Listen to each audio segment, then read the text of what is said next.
की 13 तारीख के महावाक्य हैं। सुनते हैं बाबा के आज के महावाक्य। बाबा ने हम बच्चों को कहा कि बच्चे, इस समय बाबा ने ये यज्ञ रचा हुआ है और इस यज्ञ का नाम क्या है? ज्ञान यज्ञ। और पूरा नाम कौन बताएंगे? इसका नाम क्या है? राजस्व अश्वमेध अविनाशी रुद्र गीता ज्ञान यज्ञ। राजस्व का मतलब क्या है? राजा बनाने वाला। और क्या है? हाँ, जो अपनी कर्म इंद्रियों पर राज्य कर सके। जैसे दिखाते हैं ना कि घोड़ों को कंट्रोल करके रखता है ना, राजा को दिखाते हैं। तो बाबा भी क्या कहते हैं, बच्चे तुम आत्मा भी कौन हो? इस शरीर के राजा हो। ये कर्म इंद्रियां क्या है? घोड़े के समान है, कर्म इंद्रियां भागती रहती है ना। तो बाबा क्या कहते हैं, बच्चे तुम्हें क्या करना है? इन्हें अपने कंट्रोल में करना है। अश्वमेध इसीलिए कहा गया, राजस्व अश्वमेध है ना। और अविनाशी मतलब क्या? हाँ, ये यज्ञ पूरे संगम युग में चलता ही रहता है ना। और रुद्र शिव बाबा के लिए कहते हैं, और शिव बाबा इस समय में क्या दे रहे हैं? सच्चा गीता ज्ञान दे रहे हैं। अब इस यज्ञ में क्या करना है? सब विकारों को स्वाहा कर देना है, दान दे देना है बाबा को। और जब दान दे देते हैं ना तो वापस नहीं लेते हैं ना। और इस यज्ञ की हमें ही संभाल करनी है। जैसे दिखाते थे ना कि यज्ञ जब होता था तो असुर आकर के क्या करते थे? विघ्न डालते थे। तो अब असुर कौन है यहाँ पे? विकार है। और विकार माना माया। माया कैसे विघ्न डालती है? व्यर्थ संकल्प है ना। हम योग करने बैठेंगे, माया आ जाएगी बीच में, उठ जाओ, ये काम करना है, ये करना है ना। उस समय जब योग करने बैठेंगे तभी सारे काम याद आ जाएंगे। तभी कभी किसी की बात, कभी कोई चिंतन है ना, कभी नींद का ख्याल, कभी थकावट। तो यही तो माया है ना, कि हम तपस्या जब करते हैं तो उसी समय माया विघ्न डालती है। नहीं भी करते तो जैसे सपोज कोई संकल्प लिया सुबह सुबह कि आज बाबा पूरे दिन हमें शांत रहना है, खुश रहना है, तभी कोई ना कोई बातें आएंगी जो आपकी खुशी को गायब करने के लिए आएंगी। कोई निंदा करेगा, कोई बुराई करेगा, कोई दुख देगा, तब क्या करना चाहिए? कंट्रोल। क्या याद दिला के कंट्रोल करेंगे? क्या याद दिलाएंगे उस वक्त? शांत स्वरूप आत्मा हूँ और शांति के सागर के संतान। ये तो ड्रामा चल रहा है, सब अपना अपना पार्ट बजा रहे हैं। 3 बिंदियां, मैं आत्मा बिंदी, मेरा बाबा बिंदी, ड्रामा बिंदी। और शांति के सागर बाप के बच्चे हैं। हाँ, और ये तो मेरा पेपर चल रहा है ना, मुझे पेपर को पास करना है। यही तो पेपर है ना। एग्जामिनेशन हॉल में बैठे, संकल्प लिया था तो पेपर आया है ना। और पेपर में मुझे पास होना है। आंसर पता ही नहीं। और ये आत्मा तो केवल निमित्त है, उनसे कराने वाली तो कौन है? माया है ना। और ये माया को ब्लेम करना है किसी व्यक्ति को नहीं, कि इसने ऐसा बोल दिया, इसने ऐसा कर दिया, ये ऐसा है नहीं। हाँ, पेपर में फेल हो जाएंगे ना फिर तो उस वक्त ये याद रखना है, ये माया करा रही है, इनसे ये नहीं कर रहे हैं और ये मेरा पेपर हो रहा है ना। इस समय मुझे अपनी स्थिति को बना के रखना है, क्योंकि पेपर अचानक होते हैं, टाइम नहीं पता होता है यहाँ के पेपर का, है ना। तो वही होता है अपनी स्थिति को बना के रखने का समय, है ना। इसलिए बाबा कहते हैं कि बच्चे, आंसर भी तुम्हें पता है, क्वेश्चन भी तुम्हें पता है, बस टाइम नहीं पता होगा ना कि कौन सा कब पेपर आना है और किसके द्वारा। हाँ, इसलिए बस हमें ये रखना है कि किसी को भी ब्लेम ना करके अपनी स्थिति को शक्तिशाली ज्ञान के पॉइंट्स तब याद आएंगे हमें उस टाइम पर, जब हम पूरे दिन अपने आप को वो बाबा की बातों से भरपूर रखेंगे, बार बार याद दिलाएंगे। उस समय याद करेंगे ना कि मैं शीतला देवी हूँ, संतोष की देवी हूँ, उस टाइम नहीं याद आएगा। कब याद आएगा? जब पूरा दिन अपने आप को ये ज्ञान की बातों को रिवाइज कराते रहेंगे, है ना। सुनते हैं बाबा के आज के महावाक्य। बाबा ने कहा, मीठे बच्चे, बाप ने रुद्र ज्ञान यज्ञ रचा है।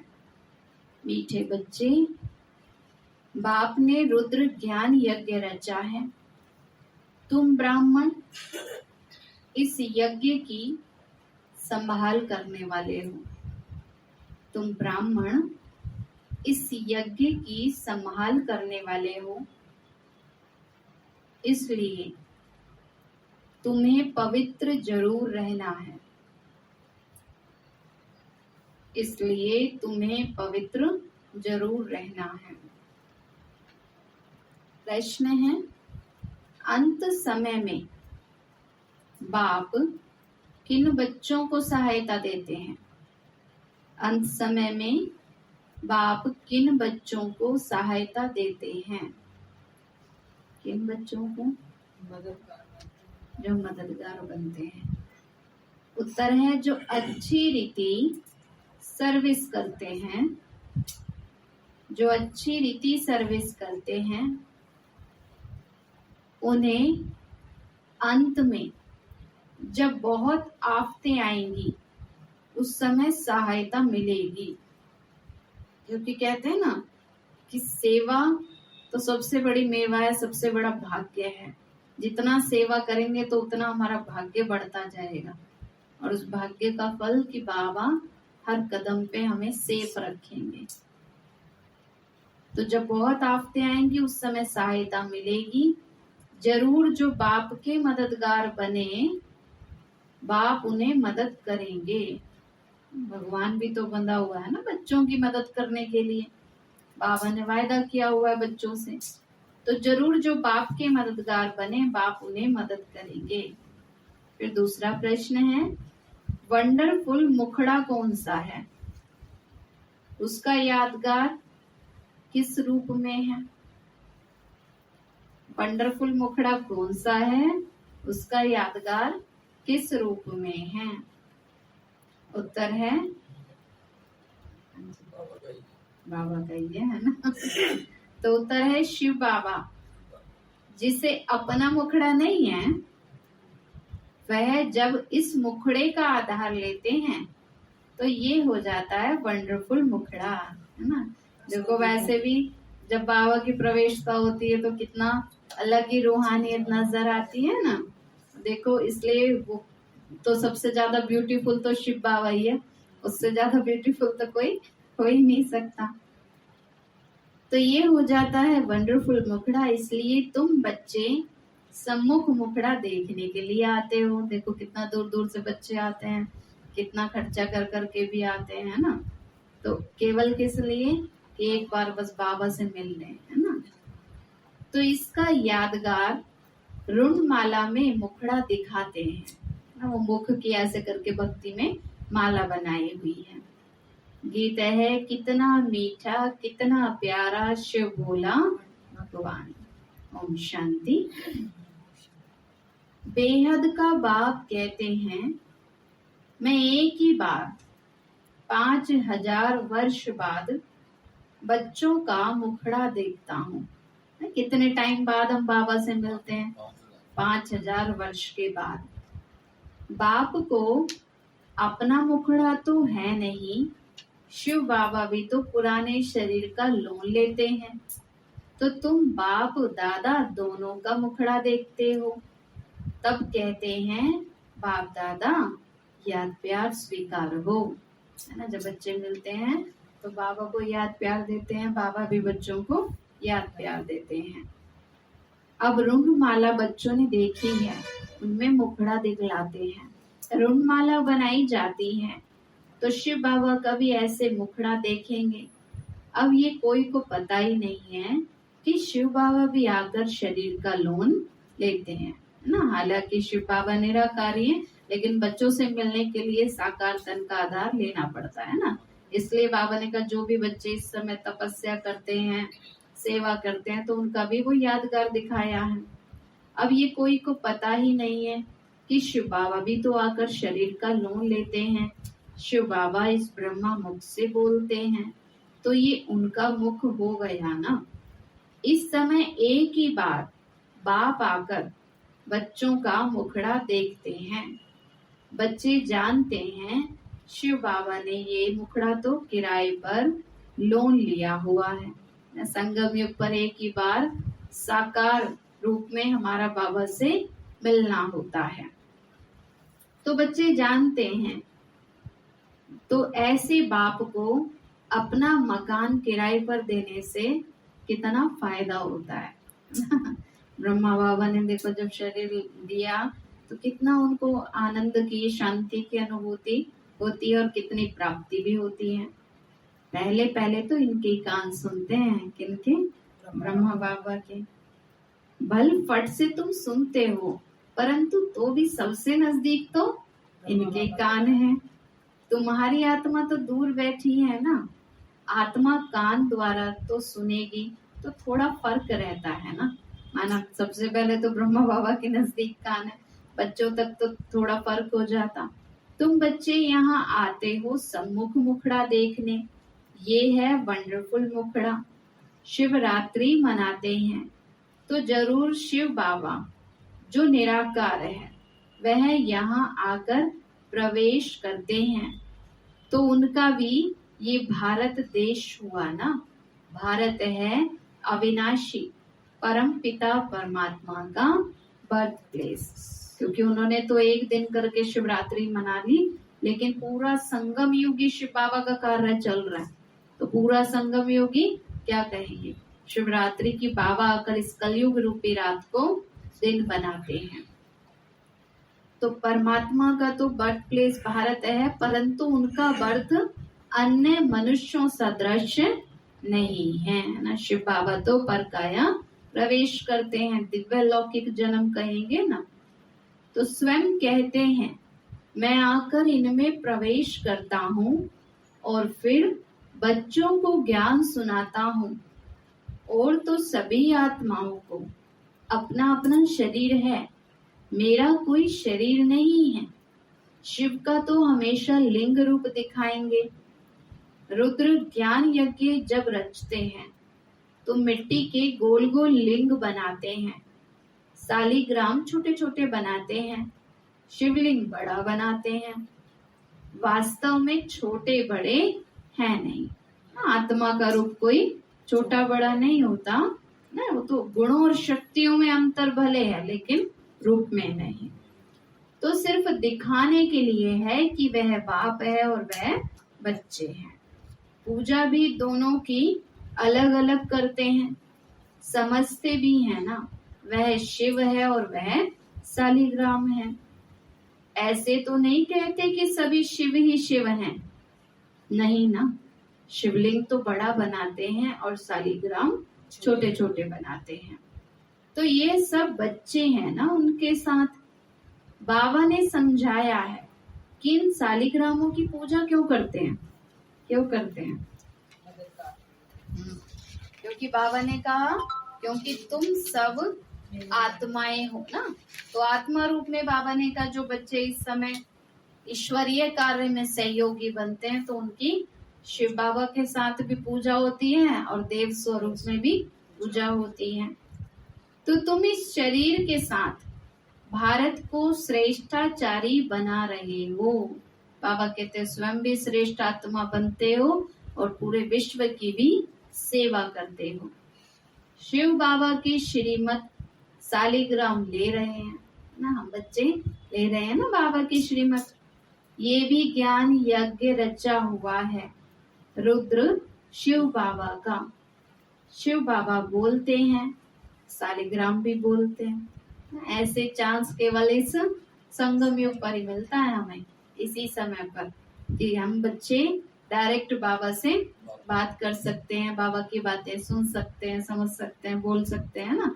क्योंकि बाबा ने कहा बच्चे फिर तो हर जन्म में बाबा का आना थोड़े ना होता है साकार मनुष्य लोक में।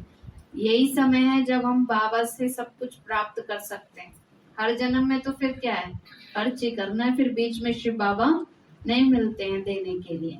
भले बाबा से देखो द्वापर युग से मांगना शुरू कर देते हैं, शक्तियां मिलती हैं, लेकिन प्रैक्टिकल में साथ नहीं मिल पाता है। तो ये अमर कथा और सत्यनारायण की कथा है ना। इस समय तो बाबा हमें सच्ची कथा सुना रहे हैं। कथा किसको कहते हैं? कि जो बीत गया है ना, तो बाबा हमें याद दिला रहे हैं कि बच्चे तुम सतयुग में कैसे थे, त्रेता में कैसे आ गए, फिर कैसे द्वापर में, और अब कैसे बाबा हमें फिर से सतयुग में ले जाते हैं। तो नर से नारायण बनने की कथा है ना। मनुष्यों को नर से नारायण बनाते हैं। सबसे ऊंच पूजा उनकी हुई ना, किसकी? शिव बाबा की। आत्मा कोई बहुत बड़ी नहीं है, बिल्कुल बिंदी मिसल है। बाबा ने कहा दिखाई भी नहीं देती कब निकलती और कब प्रवेश करती।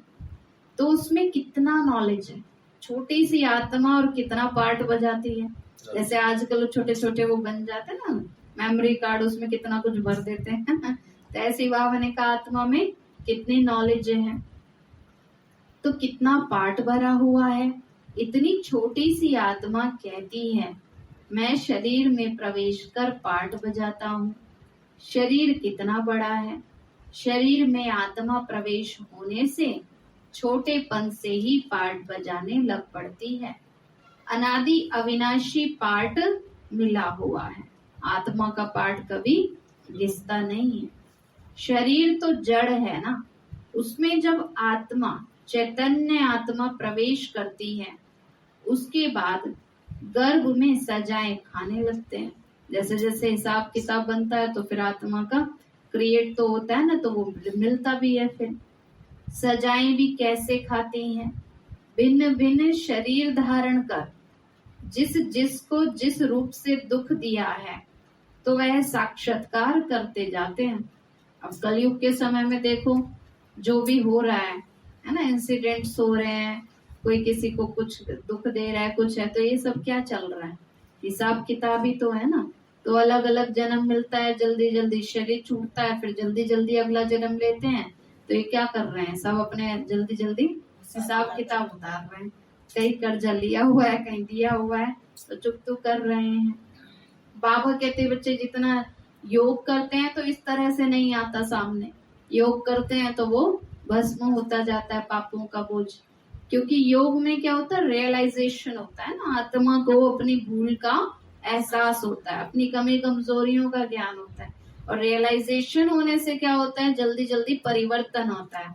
और जब परिवर्तन होता है तो फिर ऑटोमेटिक क्या होता है, उनकी वो गलतियां, बाबा कहते हैं ना बच्चे, आधी माफ हो जाती है सारी। इसलिए बाबा क्या कहते हैं, बच्चे योग करो ना, बाबा से कनेक्शन जोड़ के रखेंगे तो आगे के लिए कोई गलतियां भी नहीं होंगी, श्रेष्ठ कर्म होंगे और पीछे की गलतियां सब मिटती जाती हैं। तो बाबा ने कहा कि बच्चे भिन्न भिन्न शरीर धारण करके जिसको जिस रूप से दुख दिया है तो वह साक्षात्कार करते जाते हैं, दंड मिलता जाता है, त्राही त्राही करते हैं। इसलिए गर्भ जेल कहते हैं, क्योंकि गर्भ में भी आत्मा को बहुत कष्ट का अनुभव होता है, क्योंकि पाप का बोझ जो चढ़ा हुआ है वो उतरता तो है ना। तो ये किस अलग अलग तरीके से देखो कैसे सजाएं भोगते हैं। फिर भी इस दुनिया में आने के बाद फिर भी मनुष्य फिर दोबारा गलती करने लगते हैं, फिर भी महसूसता नहीं होती ना। आजकल के समय में ज्यादातर क्या करते हैं, कोई गलती हो भी जाएगी ना तो एक्सेप्ट नहीं करेंगे कि हमसे काम खराब हो गया, हाँ ढूंढ लेते हैं कि इसकी वजह से हो गया, इसने कर दिया है ना। तो यही तो बाबा क्या कहते हैं, बच्चे सूक्ष्म भूले हैं ना जो हो रही हैं। इसलिए बाबा कहते हैं बच्चे कदम कदम पर अपने ऊपर अटेंशन रखना है। तो बाबा ने कहा बच्चे तो डी ड्रामा कैसा अच्छा बना हुआ है, कितना पार्ट बजाते हैं। आत्मा अंजाम अर्थात वायदा भी करती है कि मैं कभी पाप नहीं करूंगी, वायदा भी करते हैं भगवान से।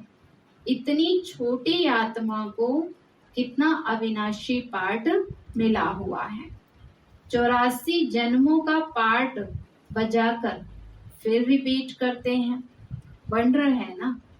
तो ये बाप बैठ समझाते हैं, बच्चे भी समझते हैं कि ये तो यथार्थ बात है।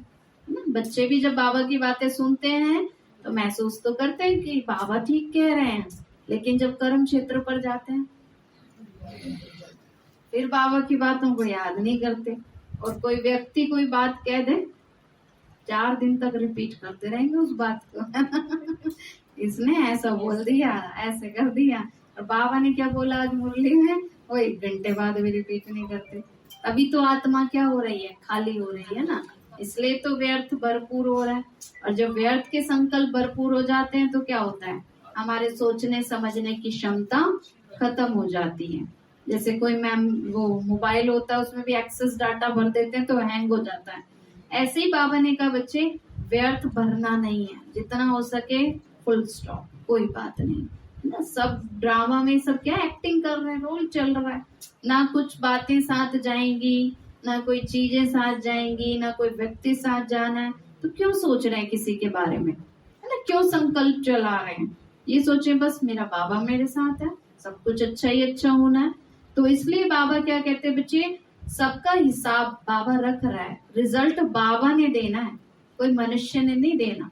इसलिए कोई भी मनुष्यों की बातों को पकड़ करके नहीं बैठना, नहीं तो क्या होगा, हैंग हो जाएगा अंदर में, सोचने समझने की क्षमता नहीं रहेगी।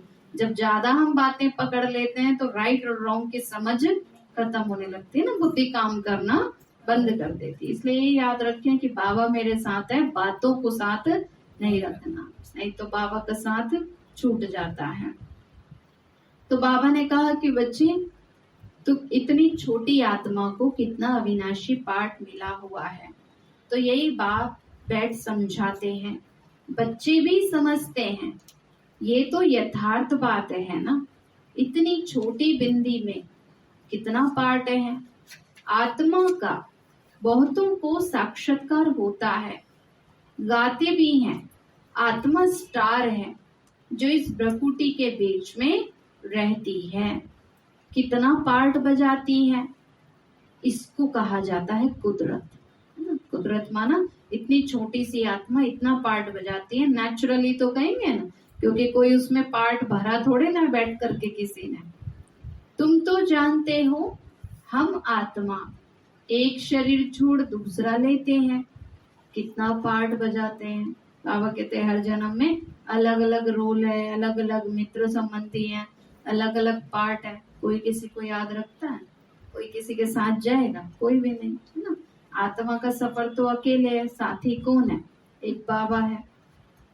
हमको बाबा आकर के समझाते हैं, कितनी ऊंच नॉलेज है, दुनिया में कोई को ये नॉलेज नहीं है।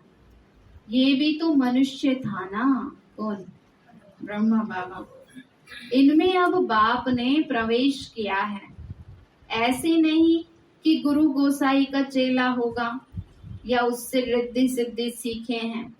कोई कोई समझते हैं गुरु का वरदान अथवा गुरु की शक्ति मिली हुई है लेकिन अगर कोई गुरु की शक्ति होती तो जो उन गुरु के चेले हैं और उनको भी तो मिली होती ना, वो ना, एक ब्रह्मा बाबा को थोड़ी ना मिलती। लेकिन ये तो कार्य किसका है, शिव बाबा का है। ब्रह्मा बाबा तो साधारण रूप में थे, कराने वाली शक्ति तो वो परमात्मा है। अब यह तो बातें ही न्यारी हैं, सम्मुख सुनने से तुमको बहुत मजा आता है। जानते हो हमको बाबा सम्मुख समझा रहे हैं।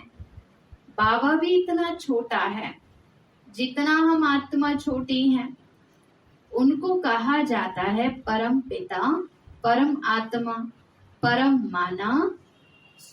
माना सुप्रीम, परे ते परे परम धाम में रहने वाला। परे ते परे तुम बच्चे भी रहते हो। बाप कितनी महीन बातें सुनाते हैं। शुरुआत में थोड़े ही समझाते थे, दिन प्रतिदिन तुम बच्चों को कितनी गंभीर नॉलेज मिलती रहती है ना। जैसे जैसे ज्ञान में परिपक्व होते जाते हैं तो बाबा और राज बच्चों को समझाते जाते हैं। जैसे फर्स्ट क्लास के बच्चे होंगे, उन्हें 10th क्लास की पढ़ाई नहीं पढ़ा सकते ना, तो ऐसे ही बाबा धीरे धीरे करके सारे रहस्य बच्चों को समझाते हैं। कौन देते हैं इतनी ऊंची नॉलेज, ऊंचे ते ऊंचा भगवान। इसलिए कहते हैं ऊंचा तेरा नाम, ऊंचा तेरा धाम और ऊंचा तेरा काम। तो वही आकर बच्चों को कहते हैं ना, बच्चे बच्चे कहते हैं, रोज बाबा कहते हैं मेरे मीठे बच्चे, लाडले बच्चे। आत्मा कैसे ऑर्गन्स द्वारा बात करती है, कहते भी हैं वो प्रकृति के बीच चमकती है, परंतु सिर्फ कहने मात्र कहते हैं। भक्ति में कहते तो कि प्रकृति के बीच चमकता है जब सितारा, लेकिन सारा दिन उस स्थिति में नहीं रहते। आत्मा समझकर अपने आप को कर्म ही नहीं करते। अगर आत्मा समझ के कर्म करें कि मैं शांत स्वरूप आत्मा हूँ, मैं तो शुद्ध आत्मा हूँ, मैं पवित्र आत्मा हूँ, तो सारा दिन कर्म भी कैसे होंगे? शुद्ध पवित्र ही होंगे ना, शांत स्वरूप ही रहेंगे। लेकिन अगर बाबा ने कहा देहाभिमान में रहेंगे तो कभी क्रोध आएगा, कभी ईर्ष्या होगी, कभी इच्छाएं आएंगी, तो ये देहाभिमान में आने से आती है। तो बाबा ने कहा बच्चे तो सिर्फ कहने मात्र कह देते हैं कि आत्मा है, किसी की बुद्धि में नहीं आता। किसको ये नॉलेज है? नहीं तो समझावे ना। अगर बाबा ने कही नॉलेज हो तभी तो समझावे। तुम्हारे में भी ये बातें बहुत कम समझते हैं। जो समझते हैं वो अच्छी रीति धारण करते हैं और फिर धारणा कराते हैं, अर्थात वर्णन करते हैं। परम पिता परमात्मा कहते हो तो पिता से तो जरूर वर्षा मिलना चाहिए ना। स्वर्ग के मालिक होने चाहिए, तो उन्हों को तो जरूर बाप से स्वर्ग का वर्षा मिला होगा। कहाँ वर्षा दिया? क्या सतयुग में दिया? जरूर पास्ट के कर्म है ना। देवी देवताओं को जो प्राप्ति हुई तो ऐसे थोड़ी ना मिल गई है। पास्ट में इतने कर्म किए हैं ना, जो कलयुग दुनिया के बीच में रहते हुए भी श्रेष्ठ कर्म किए। कितना भी दुख आया उनके सामने, फिर भी कभी भी माया के जाल में नहीं फंसे, है ना। कितनी भी बातें आई उसको खुश होके पार किया, सहन किया, तभी तो उतना उनको फल मिलता है। तो अभी तुम कर्मों की थ्योरी को समझते हो। तुमको बाबा ऐसे कर्म सिखलाते हैं जिससे तुम ऐसे बन सकते हो। जब तुम ब्रह्मा मुख वंशावली बने हो तब शिव बाबा ब्रह्मा मुख से तुमको ये नॉलेज सुनाते हैं। तो कितना रात दिन का फर्क है। बाबा ने कहा जो दुनिया में मनुष्य गुरुओं से सुनते हैं और इस समय हम डायरेक्ट ईश्वरीय ज्ञान सुन रहे हैं, तो कितना फर्क है। अभी तो घोर अंधियारा हो गया है ना। आजकल भक्ति में भी तो देखो क्या आ गया, अंधविश्वास ही आ गया ना। कितना देखो मनुष्य स्वार्थ रख करके भक्ति करते हैं, कितना लालच बढ़ता जा रहा है मनुष्य के अंदर, शौक कितना बढ़ता जा रहा है। तो क्या कहेंगे इसको? घोर अंधियारा कहेंगे। कोई भी बाप को जानते ही नहीं है, बस मेरा मेरा या भगवान। गुरु अनेक इतने बन गए हैं तो बाप को तो पहचानते ही नहीं है, स्वयं को ही भगवान समझने लग गए हैं।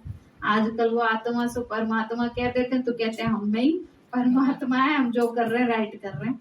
और कई तो यहाँ तक कहते हैं भगवान ही करा रहे हैं हमसे अच्छा बुरा जो हो रहा है ना। तो सारा दोष घूम फिर के भगवान के ऊपर लगा देते हैं।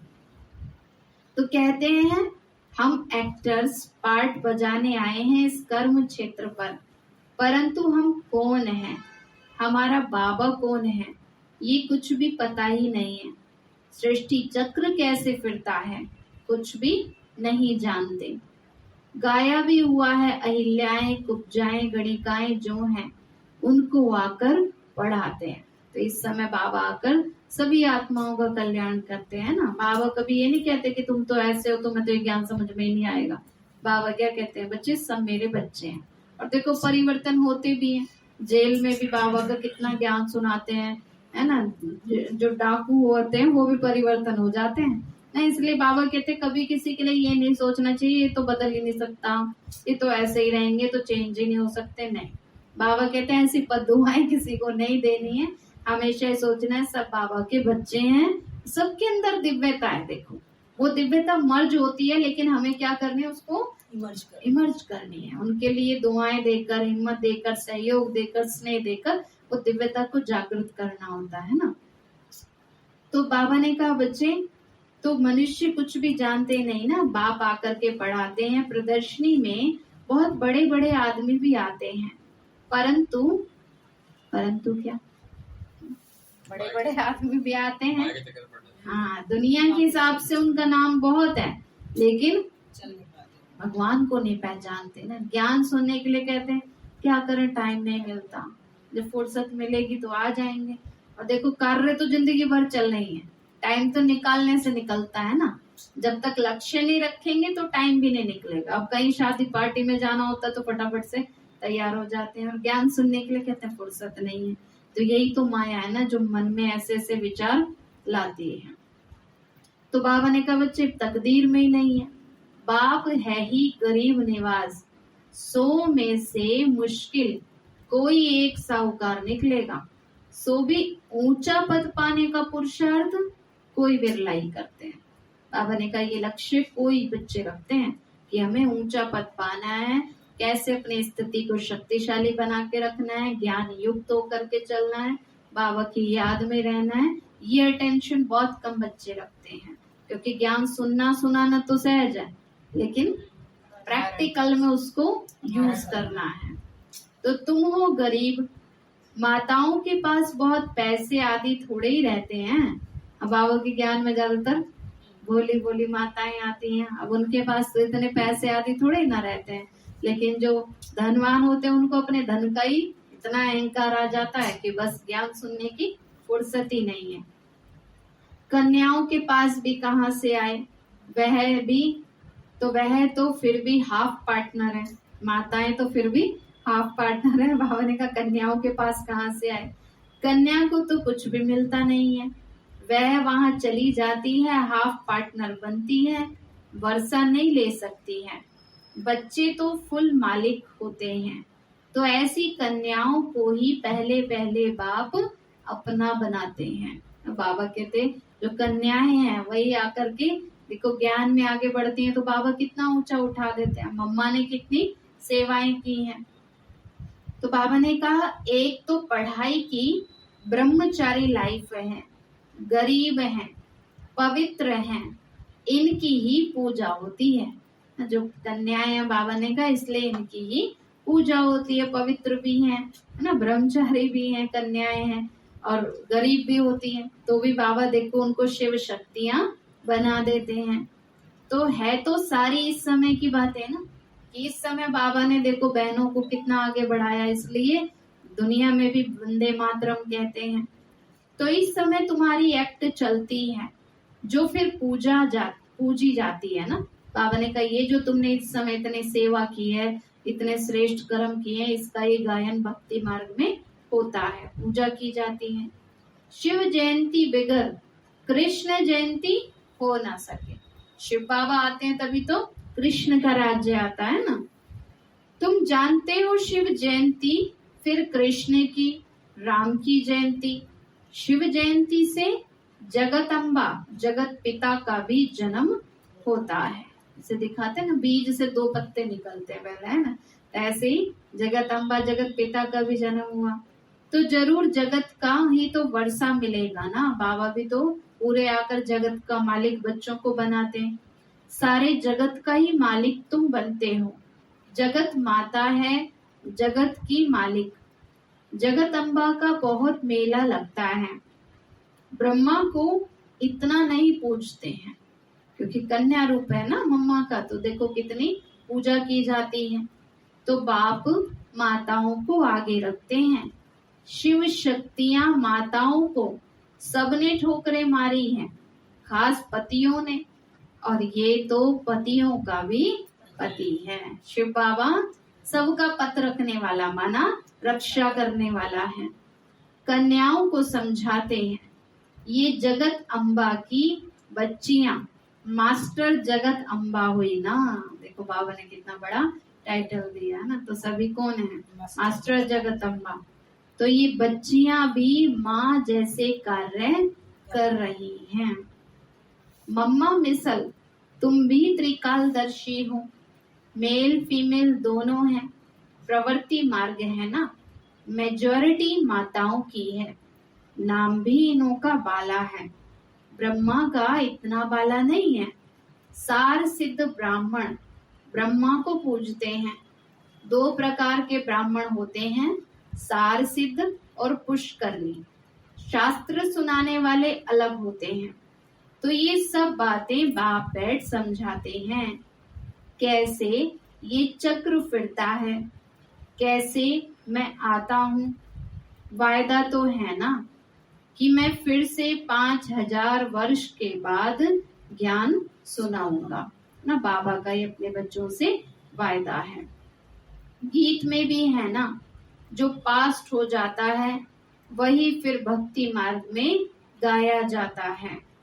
यह तो अनादि ड्रामा है, कभी शूट नहीं होता, इसका कोई आदि मध्य अंत नहीं है।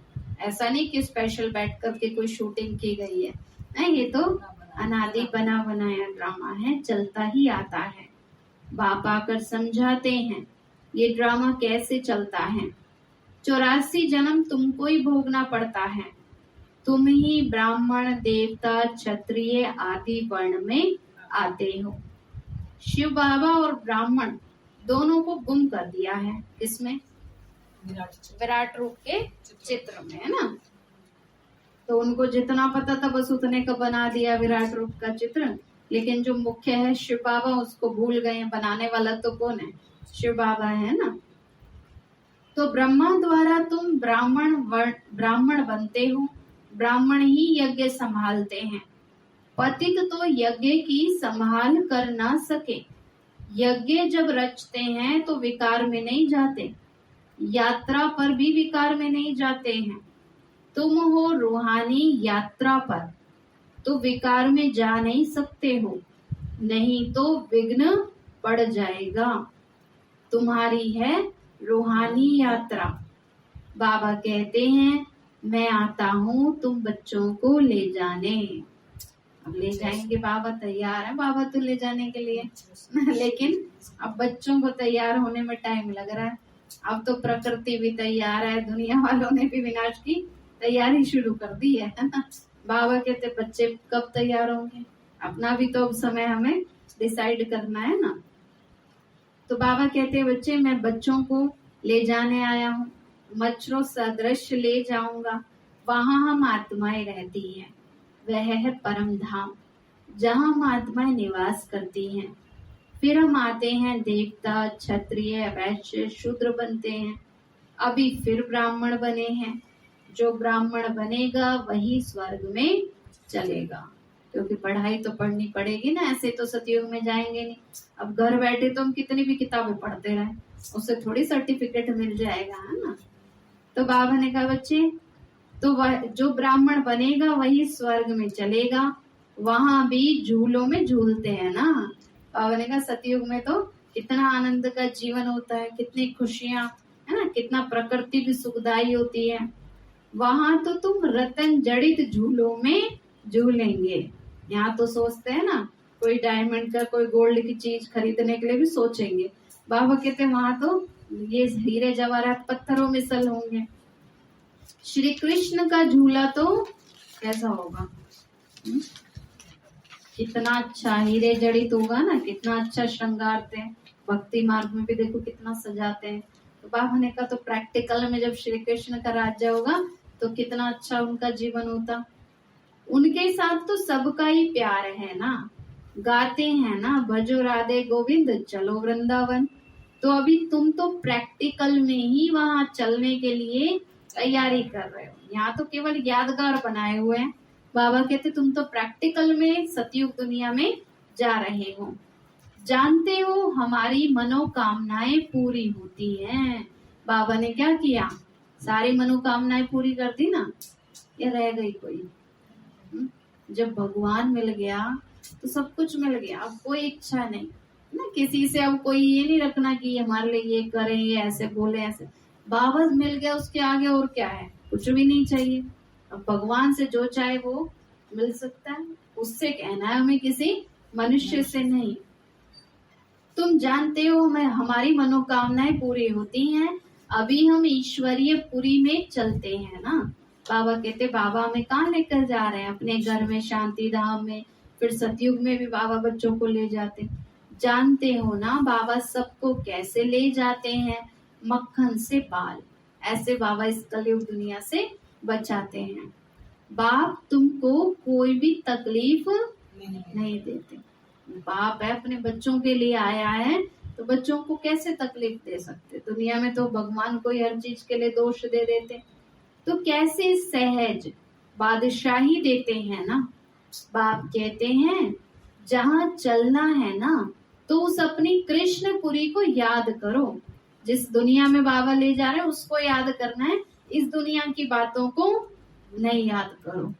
पहले पहले तो जरूर बाबा तुमको घर ले जाएगा, फिर वहां से भेज देंगे स्वर्ग में। अभी तुम श्री कृष्णपुरी में जा रहे हो वाया शांति धाम। जैसे वाया दिल्ली जाना होता है तो अब समझते हो, वापस जाते हैं, फिर आएंगे कृष्णपुरी में। हम श्री मत पर चल रहे हैं तो बाप को याद करना है, पवित्र बनना है। यात्रा पर हमेशा पवित्र रहते हैं। पढ़ाई भी ब्रह्मचर्य में पढ़ते हैं। पवित्रता जरूर चाहिए। बाप फिर भी बच्चों को पुरुषार्थ कराते हैं। इस समय का पुरुषार्थ तुम्हारा कल्प कल्प का बन जाएगा। पुरुषार्थ तो करना चाहिए ना। ये स्कूल है बहुत बड़ा, तो जरूर पढ़ना चाहिए। जब डायरेक्ट भगवान पढ़ा रहे हैं तो पढ़ना चाहिए। कितना ऊंचा भाग्य हमारा, जन्म जन्म के लिए बाबा हमारा भाग्य बनाते हैं। भगवान खुद पढ़ाते हैं तो एक दिन भी मिस नहीं करना है। खाना खाना मिस करते हैं? नहीं करते ना। तो बाबा कहते बच्चे पढ़ाई भी मिस नहीं करनी चाहिए। मोस्ट वैल्यूएबल पढ़ाई है। एक एक रत्न बाबा कहते लाखों की कमाई कराने वाला है। एक ज्ञान की पॉइंट ही बाबा कहते अनेक जन्मों का भाग्य बना देती है। तो ये बाबा कभी भी मिस नहीं करेगा। कौन? ब्रह्मा बाबा है ना। और शिव बाबा भी तो देखो इतनी दूर से आते हैं, कितना बिजी रहते हैं। भगवान से ज्यादा बिजी कोई होगा? खाली होगा कोई ना। बाबा इतना बिजी रहते हैं फिर भी बाबा देखो कितना समय निकालते हैं। तो यहाँ तुम बच्चे समुख खजाने से झोली भर सकते हो। जितना पढ़ेंगे उतना नशा चढ़ेगा। बंधन नहीं है तो फिर ठहर सकते हैं। अब कई बच्चे जब कर्म क्षेत्र पे परेशान हो जाते, कहते बाबा मैं तो मधुबन में ही रख लो।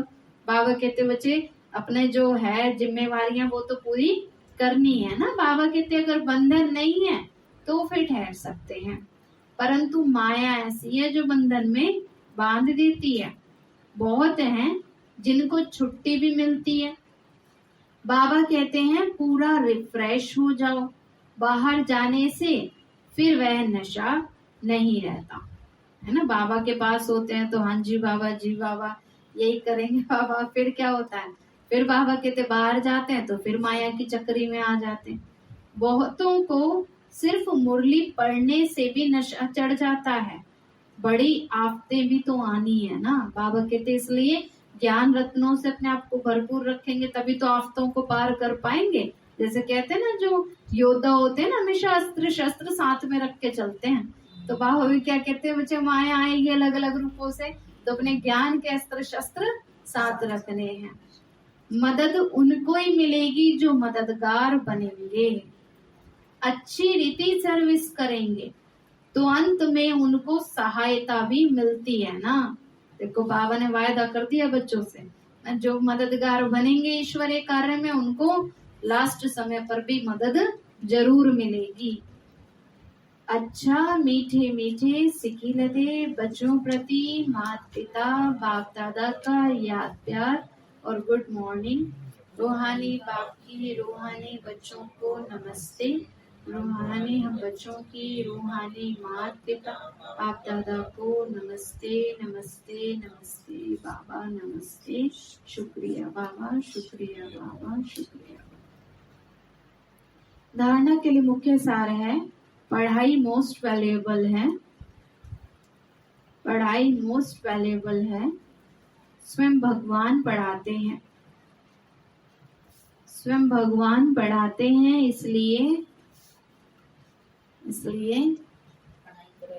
एक दिन भी मिस नहीं करनी है। स्वयं भगवान पढ़ाते हैं इसलिए एक दिन भी मिस नहीं करनी है। इस खजाने से रोज झोली भरनी है। इस खजाने से रोज झोली भरनी है। सेकंड है ये पढ़ाई का समय है। यात्रा पर चल रहे हैं। ये पढ़ाई का समय है, यात्रा पर चल रहे हैं। रुद्र यज्ञ की संभाल करनी है। रुद्र यज्ञ की संभाल करनी है, इसलिए यज्ञ की संभाल कौन करते हैं? पवित्र ब्राह्मण, है ना। तो इसलिए पवित्र जरूर रहना है, किसी भी विकार के वश हो विघ्न नहीं डालना है, किसी भी विकार के वश हो विघ्न नहीं डालना है। वरदान बाबा ने दिया, भाग्य विधाता बाप द्वारा, भाग्य विधाता बाप द्वारा मिले हुए भाग्य को बांटने और बढ़ाने वाले, भाग्य विधाता बाप द्वारा मिले हुए भाग्य को बांटने और बढ़ाने वाले खुश नसीब, सबसे बड़ी खुश नसीबी ये है जो भाग्य विधाता बाप ने अपना बना लिया। सबसे बड़ी खुश नसीबी ये है जो भाग्य विधाता बाप ने अपना बना लिया। दुनिया वाले तड़पते हैं कि भगवान की एक सेकंड भी नजर पड़ जाए और आप सदा नैनों में समाये हुए हैं।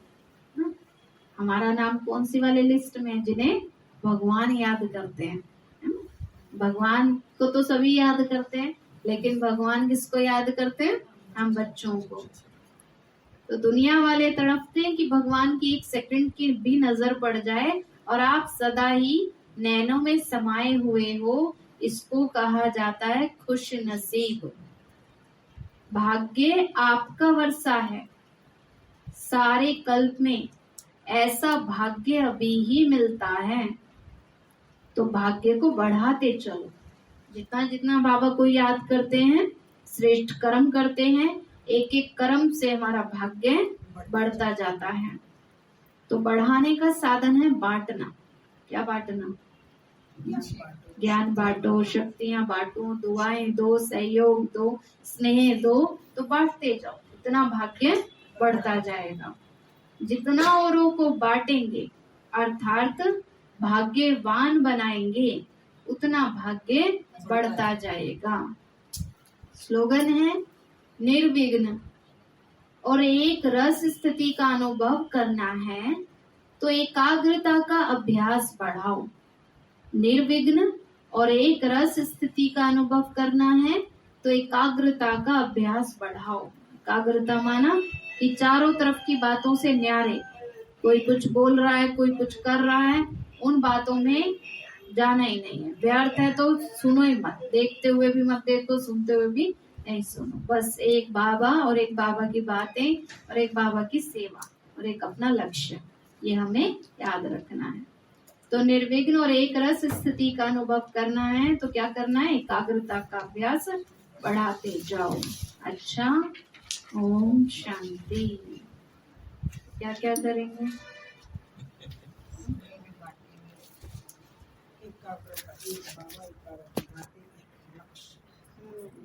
और हाँ, जितना भाग्य बढ़ाते हैं ना, जितना बाबा ने का श्रेष्ठ कर्म करते हैं उतना भाग्य बढ़ता जाता है। और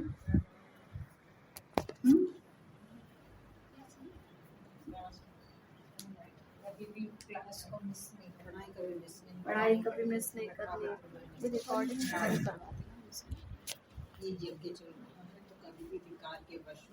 नहीं होना है ना, यज्ञ रक्षक बनना है, यज्ञ की संभाल कर।